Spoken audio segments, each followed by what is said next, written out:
Hey, good evening and welcome to Fish Hunt Northwest, Wayne, England. That there is Kelly Barnum. How you guys doing tonight? Fresh in off of the construction site. Yeah. Yeah, getting it going on. The grind is real. Yeah.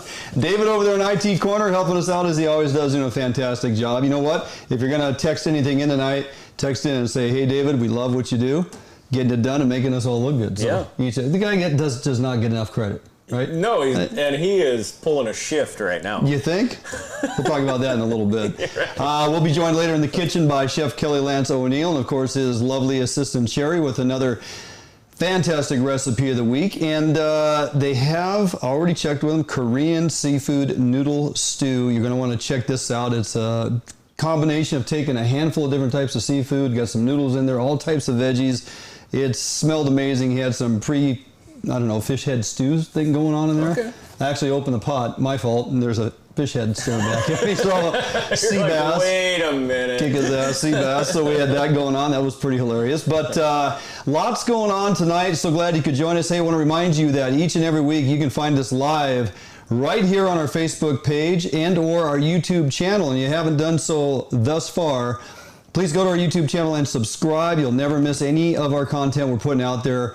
Not only our weekly show, but additional video components of how-tos, and the cooking segments go up each and every week, so you can watch those as standalones. And a lot of content. We drive right here out of the studio and out in the water and in the woods, bringing it to you live each and every week as we do. So make sure you tell your friends, share this around, spread this around, get some likes going on our Facebook page. That's been ramping up lately, liking where that's going. And plenty of folks clicking on each and every week on our YouTube channel. So keep that stuff going and get on our Facebook page. Check out the content that we provide each and every week. We try to grab things going on out there throughout the Northwest and beyond.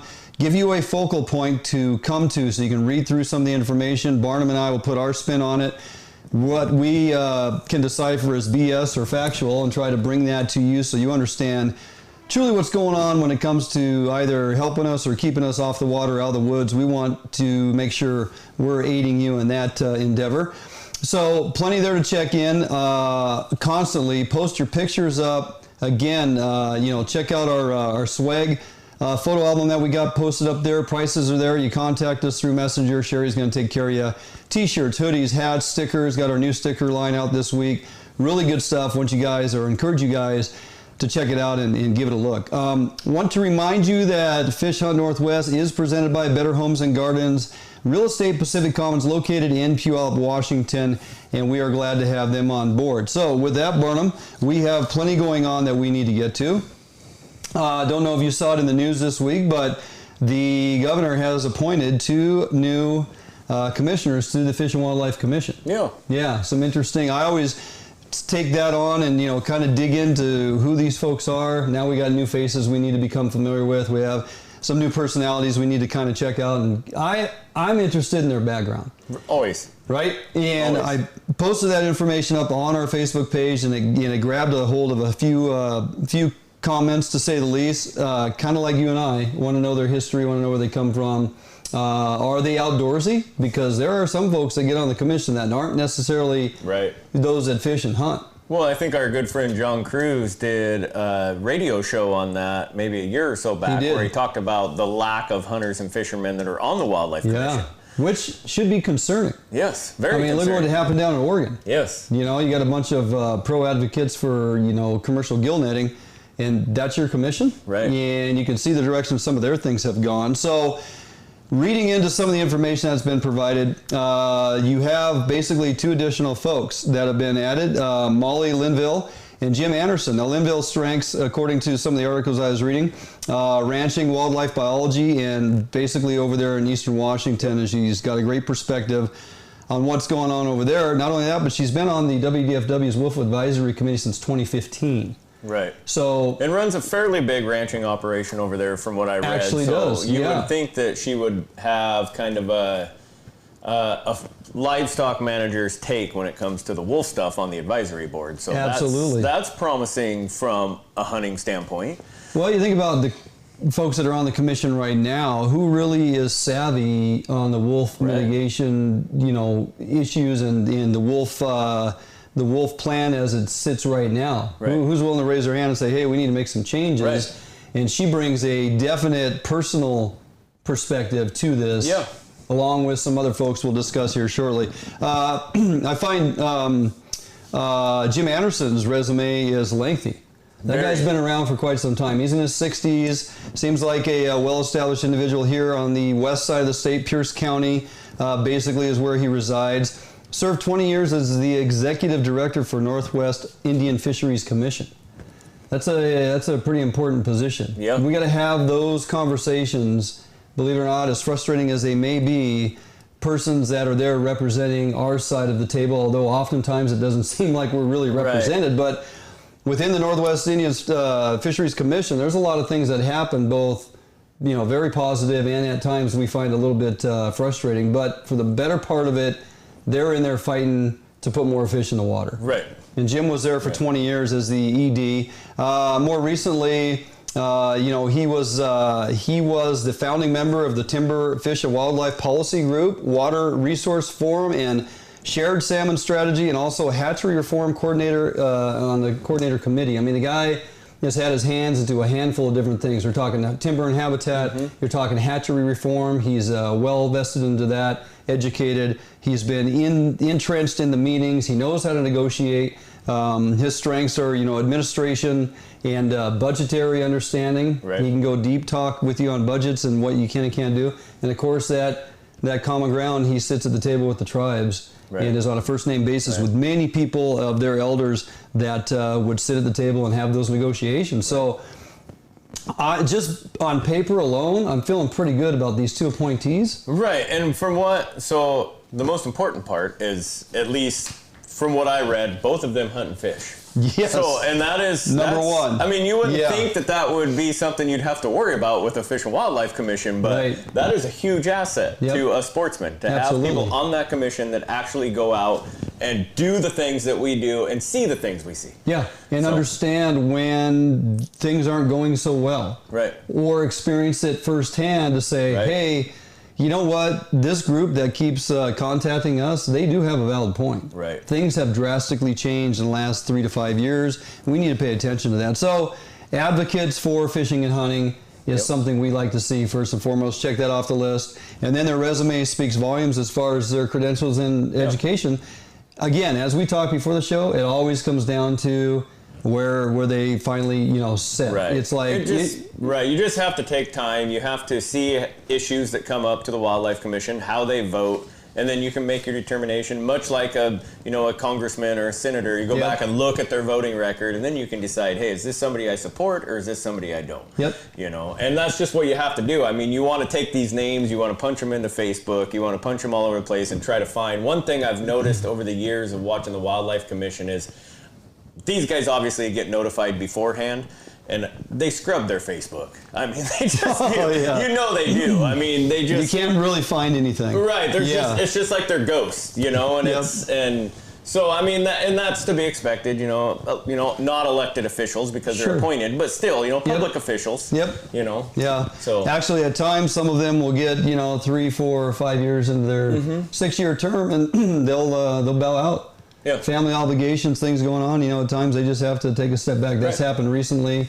I believe Anderson's position is actually filling a vacancy that was created by, I forget which member it was, but he stepped away with about a year left on his term. So, those meetings can be a snore fest. I mean, if you're not really, up to speed on a lot of it, anytime they're not specifically talking about hunting and fishing, and it doesn't really, you think it doesn't concern you, it's about habitat and different things, which it all is concerning. It all kind of ties together. But there's some pretty dry topics that they run through. And nonetheless, we try to follow who these folks are, what they stand for when they're appointed, and hope that they're a feather in the cap for recreation. So. With that, there was, speaking of wolves on the east side, we've had a couple reports recently, just as recent as a couple days ago. We had more encounters over there with the old profanity territory pack. Right. Isn't that right? Yeah, so it's just, it's a developing story. It just seems to be the last couple weeks it's going on and on and on. If we jump up to, if we just kind of look at wolf predation as a whole and we jump up to Stevens County, WDFW had to go in and kill, we're going to call it the OPT, the Old Profanity Territory Pack. Yep. So remember, you had the pack, I believe it was like 2013, you had the Old Profanity Pack. Yep. And they ended up having to eliminate that whole pack because they were a nuisance in killing livestock. So now we have a pack in that area called the OPT, the Old Profanity Territory Pack. Gotcha. And so, I don't know, we can call it Profanity Pack 2.0 for all I care. Yeah. But yeah, they killed the breeding male on July 13th following the death of a cow. At the time, that cow was the 20th depredation by that pack in less than a year. I read that. Yeah, that was unbelievable. What kind of number? You know what? You raise cattle. Yeah. You know what kind of dollar loss that is to a rancher? Oh, you're looking at, I mean, it's $1,200 to $1,500. I mean, if you're killing breeding cows, I mean, now you're taking a calf that's worth $1,000 every year, and she's going to breed for 10, 12, on the long side, maybe 13 to 14 years. So, yeah. I mean, $1,000, that's, if that's a cow that's only had one calf, two calf, that's a $10,000, $12,000 loss. So we're up to 20. Right. So we're up to 20. They went back in and they ended up finding 2 injured calves were found on July 18th. Mm-hmm. A dead one was reported on July 19th. Mm-hmm. And investigated July 20th and found a 4th one dead on July 22nd. Yeah. And I mean, it's just one after another. Today's the 25th, right? So like I said, this has been recently within the last week. What was the day they exterminated the breeding male? The 13th. Yep. Yeah. Yep. And then those fatalities of those calves and whatnot happen after that. Yeah, so they they killed the breeding male and then they called a halt to it. Yep. Because they wanted to see how the pack would respond to the breeding male being apparently killed. They were pissed. Yeah. Apparently they I'm the wolf expert, but yeah, it's like, they killed one of ours. Right. Those cows are going to get it. So this continues to happen. If you subscribe to WDFW, you can get reports weekly. You can get wolf reports weekly sent to your email. Yep. If you want to take the time to read that stuff and keep up on it, it's progressional. You can actually scroll back through and read every report from every week, and you can see the progression. You can see when they eliminated members of the wedge pack. You can go back to the profanity pack 1.0. Yep. You can follow this stuff to see. You can get factual, up-to-date wolf numbers and see what that eastern zone is dealing with. Right. We talked, I think it was last week or the week before, and we kind of went down that road again with the management plan that's in place. We got to have breeding pair in the northern Cascades and in the coastal. Mm-hmm. Until that happens, the numbers are going to be what they are, and they're not going to be delisted. But I'm here to tell you, that article I read the other day, I was compelled to think that there may be some action sooner than later. Right. I'm not sure what that even means. I'm not sure which direction WDFW is going to go. We can back up and look at what we just discussed about who's coming in as a commissioner, and she's probably got a few things to say. Right. But there was a meeting of the minds. Representative Joel Kretz is the 7th district rep over there, upper northeastern and Colville area. Right. He invited a handful of constituents from the west side to come over. Representative Brian Blake was over there and a handful of other folks. They walked twofold. They talked about the timber issues, the lack of management on our timber, and why our fires spread so far and vast, and how we're going to institute measures to control that, because that does in fact impact wildlife, hunting, opportunity, access, all those things. So you should be concerned with the lack of wildfire control. And secondary to that, it states in there, House Bill 2097, statewide analysis of the current recovery plan. Right. So in other words, they're now waving the flag going, hey, we're tapping out. We need to revisit this thing. Right. And I have some notes on that, but before we dig a little deeper into that, we just talked about Northeast Washington and what went on up there with the Old Profanity Pack territory. Yeah. At the same time, in Asotin County, which would be kind of in the Blue Mountain areas, Southwest Washington, where we had We know a couple guys. Right. And he was talking about how the wolf problem is starting to get out of control. The Grouse Flats Pack committed their second attack of the year. This pack has also had 3 cattle kills in 2018. So now they're becoming a little more on the radar, adjusted and on the radar to dealing with livestock. So a carcass was found Monday by state staffers working the site. An investigation found classic hallmarks of a wolf kill. And then they went back and checked I can't even say that word tonight, but they checked the radio collar and found that one of the radio collared members of the pack was in the area around the time they figured the calf was killed. So, I mean, again, so you have it going on in Northeast Washington, you have it going on in Southwest Washington, and this is just a explosion of wolf populations. And as a lot of hunters have been telling us from the Northeast, from the Southeast, game numbers are down. And when game numbers are down and you have an explosion of predator populations, you're going to start to get depredation on livestock, on, human conflict. They don't have accurate numbers on cats. Right. They don't have a true grasp on number of grizzlies that have migrated. Right. They think they do, but that's yet to be determined. Right. The wolf thing, they're pretty dialed on the numbers, but it's concerning because the numbers are getting so high. Let's kind of go into that because I have some more notes. But so in Washington, it says we have a minimum of 126 wolves, 27 packs now, 15 breeding pairs. They count those during their annual winter surveys. Yep. I don't know exactly how Washington counts their wolves, but I have some notes from Idaho that I'll talk about here in a second on how they were doing it. But Kelly Suswin, director of WDFW, which I found this comment a little bit interesting, points out that the vast majority of wolves in Washington aren't killing or injuring cattle. Last year we had 3 packs get in trouble out of the 27 packs. Well, that doesn't make the cattle producers feel any better. It doesn't make it okay. Right. It's like, well, we got 30 kids in class, and those 3 guys over there are constantly in detention. But we deal with it, Right. Not so much. So, but I mean, he's been on top of using lethal measures. So, yes. And I honestly feel, and I think most sportsmen and most cattle ranchers would feel lethal measures are your best tool for curbing wolf predation. Now, on the pro wolf side, they're constantly and loudly advocating for non-lethal hazing. Mm-hmm. They actually claim that lethal hazing, lethal removal of wolves pushes them into new areas where they continue the learned behavior in new areas and just cause more human conflict. Now they turn around and also claim that while hazing, non-lethal, you're actually training the wolves to avoid the cattle or human conflict. Where if you just kill them and they leave and go to a new area, they haven't learned anything. Huh. Very, very interesting. And that study came from WSU, from a professor that, I mean, you guys can dig into that. That professor had some crazy ideas when it comes to wolves.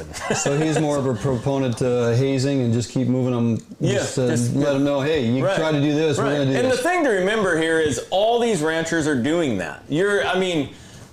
They're all using range riders. They're all using the flag fence. They're all using the strobe lights at night to try to detour the animals. I mean, if you go through and read any of these articles that